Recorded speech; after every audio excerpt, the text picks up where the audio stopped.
Você acreditaria se eu te contasse que um dos elementos mais famosos do Tinder, aquele mesmo de deslizar para a esquerda ou para a direita, é bastante inspirado ou até mesmo copiado de algo muito famoso do xadrez? É o que você vai entender ao longo desse vídeo aí. Solta a vinheta para a gente começar.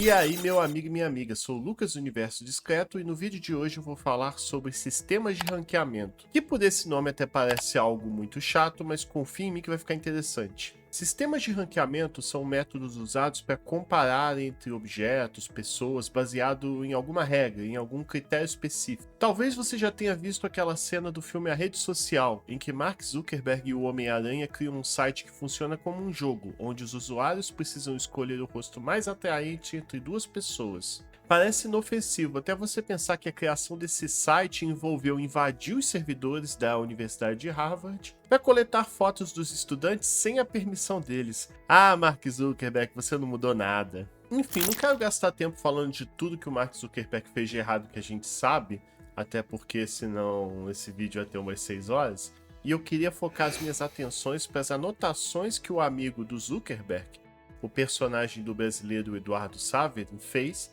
Aquelas anotações ali para criar o Face Mesh, esse site onde você escolhe entre dois rostos qual que você achou mais bonito. Essas anotações são fundamentais para a gente entender a pontuação Elo, ou Rating Elo, um sistema de ranqueamento bastante usado para você classificar, comparar a habilidade entre jogadores de xadrez e representar isso de um jeito numérico. Não por acaso, na cena eles mencionam... Preciso do algoritmo que você usa pra classificar os jogadores de xadrez. Você tá bem? Pra classificar as garotas. Face Mesh. A pontuação Elo é um método estatístico criado por Arpadiello. Foi mal aí a pronúncia, que provavelmente ela tá errada. Mas o Elo é um professor de física húngaro-americano que também era um ávido jogador de xadrez. A ideia principal do sistema Elo é, considerando que jogadores de xadrez vão se enfrentar, é você pegar esses pontos de cada jogador, por exemplo, jogador A e B, calcular as chances de vitória de A e de B baseado nesses pontos, e após a partida entre eles, atualizar os pontos, independente do que aconteceu. Independente do A ou B vencer, os pontos deles vão ser atualizados de acordo. Um vai ganhar, outro vai perder. Para tornar mais fácil o entendimento dessa ideia, vamos pegar um exemplo, mas esse exemplo não vai envolver jogadores de xadrez, mas vai envolver dois rostinhos bonitos que com certeza vocês conhecem. Já que eu falei de rostinhos bonitos, não à toa esse exemplo vai ser inspirado no Face Mesh. É como se a gente tivesse uma competição de beleza entre dois divulgadores, comunicadores bastante conhecidos da internet, que é o Pirula e o Felipe Figueiredo. Podemos utilizar as equações da pontuação Elo para calcular a probabilidade que cada um tem de vencer essa disputa. Vamos então calcular a probabilidade de vitória do Pirula. Aplicando os valores na equação da probabilidade esperada do Pirula vencer, podemos observar que ele terá 64% de chance. Ou seja, 64% de chance de ser considerado mais atraente que o Felipe Figueiredo. Consequentemente, a probabilidade esperada de vitória do Felipe Figueiredo será de 36%. A soma das duas probabilidades tem que dar 100%, logicamente. E se a gente tentar pegar a mesma fórmula e aplicar os valores para o Felipe, vocês vão ver que também vai chegar em 36%. E agora que já temos essa base aí da pontuação Elo, já temos essas probabilidades esperadas de vitória nesse nosso mini Face Mesh, nada mais natural do que imaginar que a pessoa vai ter lá a opção de votar ou no Pirula ou no Felipe Figueiredo.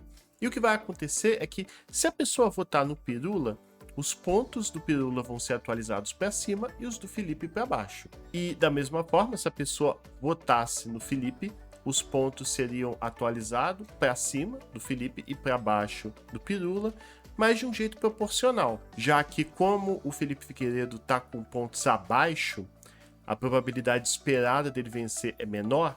Caso ele ganhe, ele vai ganhar um pouquinho mais de pontos do que o Pirula ganharia se o Pirula ganhasse. Então vamos entender isso melhor, sabendo como esses pontos são atualizados. Se a pessoa votasse no Pirula, a pontuação atualizada dele seria essa fórmula aí que vocês estão vendo, aonde a gente vai somar os pontos iniciais do Pirula, 1.500, mais 32 vezes 1 menos a probabilidade esperada de vitória do Pirula, que é o 64%, 0,64%, isso dá mais ou menos 1.511.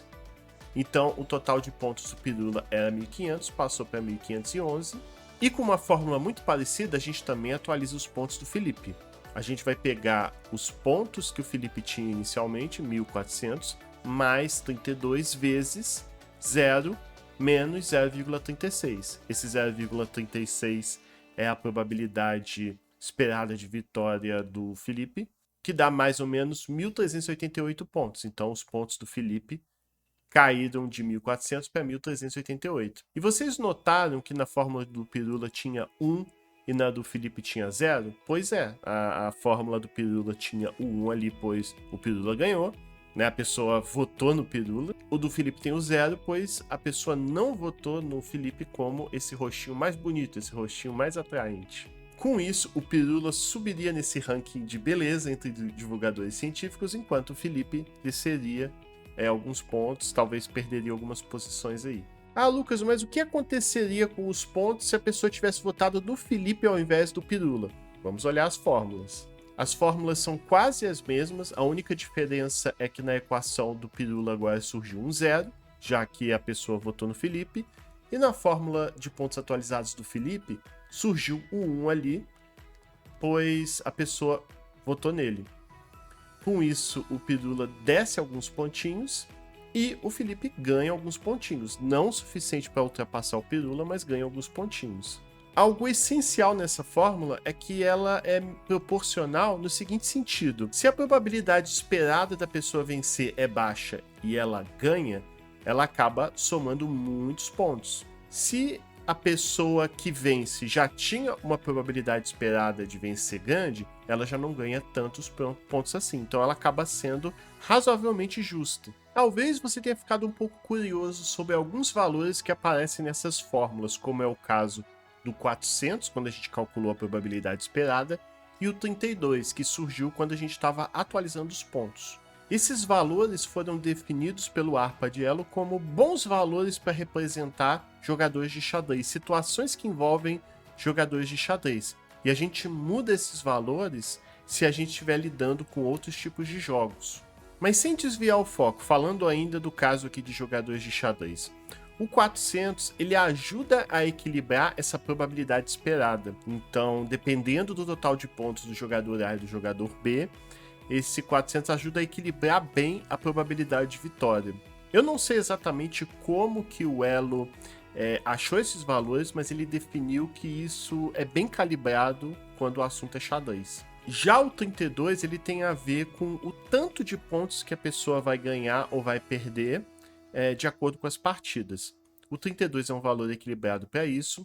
Se você quiser que os jogadores ganhem mais pontos ou percam muitos pontos, é só aumentar esse 32, botar outros valores como 64, 128, mas você tem que ter cuidado com isso, pois se você colocar valores muito altos, esse ranking vai mudar completamente a todo momento. E, obviamente, se esse valor for bem mais baixo que 32, mesmo que os jogadores ganhem ou percam, isso acaba não alterando tanto assim o ranking. Então, o 32 é um valor equilibrado para isso, ao menos para jogos de xadrez, ele funciona bastante bem.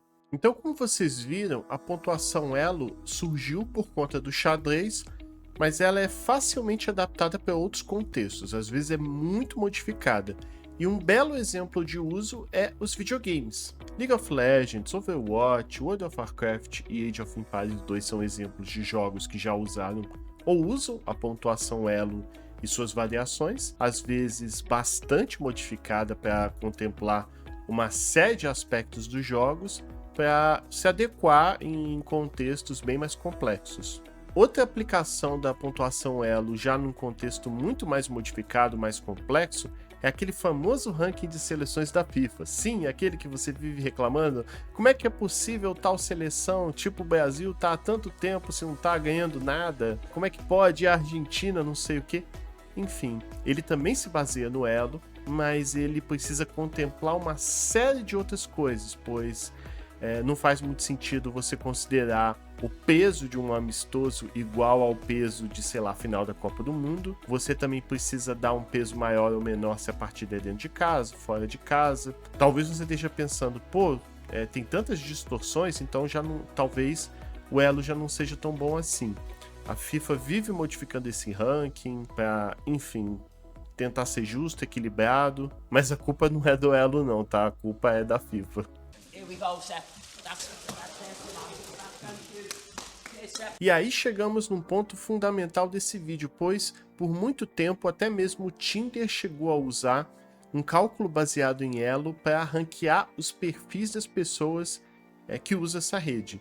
E talvez você esteja pensando, mas para que, Lucas? E a ideia é mais simples do que parece. As recomendações de pessoas que você recebia para dar like ou não, elas eram baseadas nesses pontos desse ranqueamento, mais especificamente de pessoas com pontuações num nível parecido com as suas. Assim, da mesma forma que o League of Legends usava os pontos desse cálculo elo para escolher adversários no mesmo nível que o seu, o Tinder também observava os pontos que cada pessoa tinha para recomendar pretendentes no mesmo nível, entre aspas, que o seu. Seguindo a lógica do exemplo envolvendo o Pirula e o Felipe Figueiredo, seus pontos numa rede social como o Tinder aumentam ou diminuem dependendo de quantas pessoas curtem ou não você, né?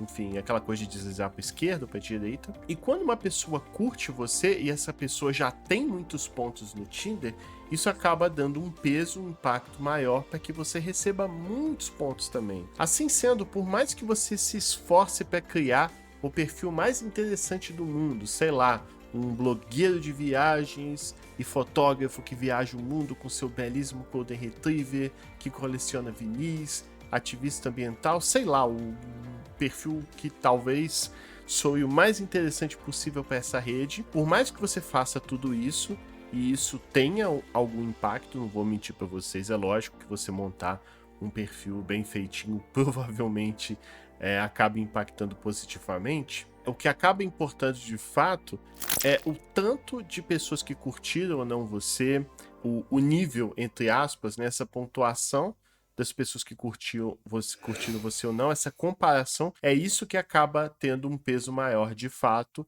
para você ser recomendado nessa rede e esse tipo de coisa. Nem preciso dizer que a partir do momento que você conhece esses detalhes, essas entranhas aí do Tinder, isso acaba forçando você a fazer algumas reflexões. A primeira é que como essa escolha de arrastar para a esquerda ou para a direita acaba sendo muito superficial, muitas vezes só batendo o olho na foto rápido e fazendo a sua escolha, esse ranking acaba sendo alimentado por um input, né, uma entrada de dados assim muito superficial também, e essa recomendação para você acaba sendo igualmente superficial. Então, acaba que esse ranqueamento ele não é tão bom assim. Um segundo ponto já tem a ver com essa ideia que a gente discute muito em inteligência artificial, que é essa ideia de viés.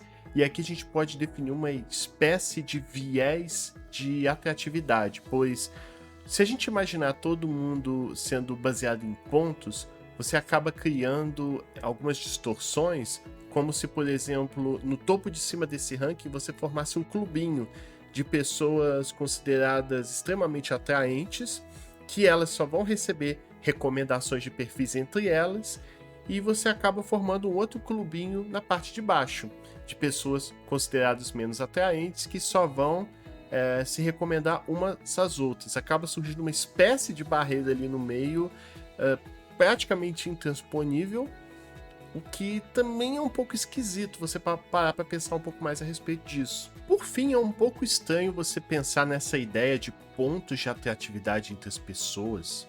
Pensar nessas coisas acaba alimentando pensamentos de insegurança, de problemas ligados à autoestima, ou até, indo um pouco mais longe, em tentativas de manipular esse sistema, né? Fazer algum tipo de engenharia social. Por exemplo, uma coisa que eu consigo imaginar para tentar manipular esse ranking é tentar descobrir de algum jeito quem são esses perfis mais atraentes e de repente pagar eles para dar like, né? E então até formas de burlar você consegue imaginar.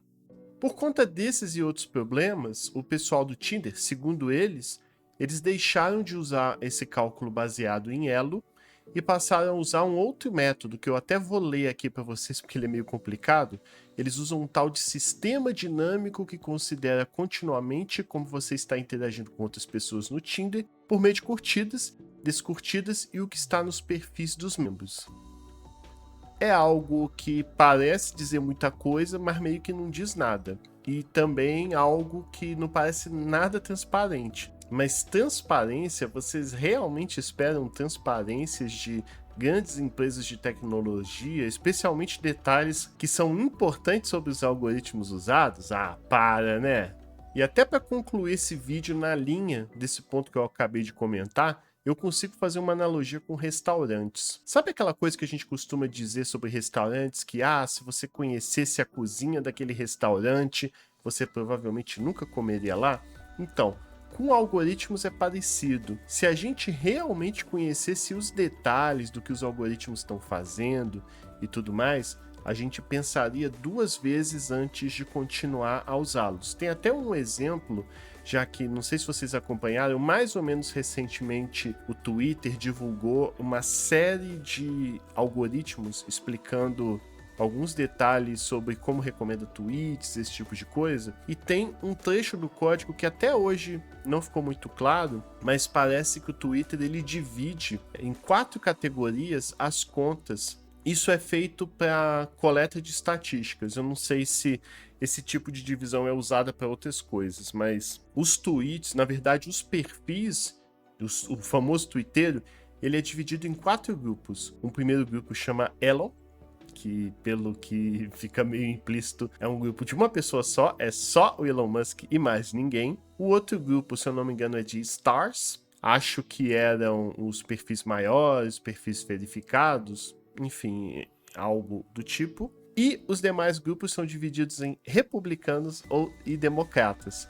Ou seja, o mundo inteiro, para o pessoal do Twitter, é um grande grupo, um grande partido republicano e um grande partido democrata, como se o mundo inteiro fosse só os Estados Unidos. Enfim, isso é para mostrar que quando a gente entende melhor os detalhes, a coisa fica um pouco feia. E não à toa, essa é uma das razões que grandes empresas de tecnologia não gostam muito de entrar em detalhes sobre os seus algoritmos. Tá certo? No mais é isso, que eu acho que se prolongou um pouco mais do que eu esperava. Eu espero que você tenha gostado desse vídeo. Não deixa de curtir, compartilhar, se inscrever, vira membro aí do canal que ajuda demais. E agradeço aí aos membros por todo o apoio que vocês dão para realizar esse trabalho. E nos vemos na próxima.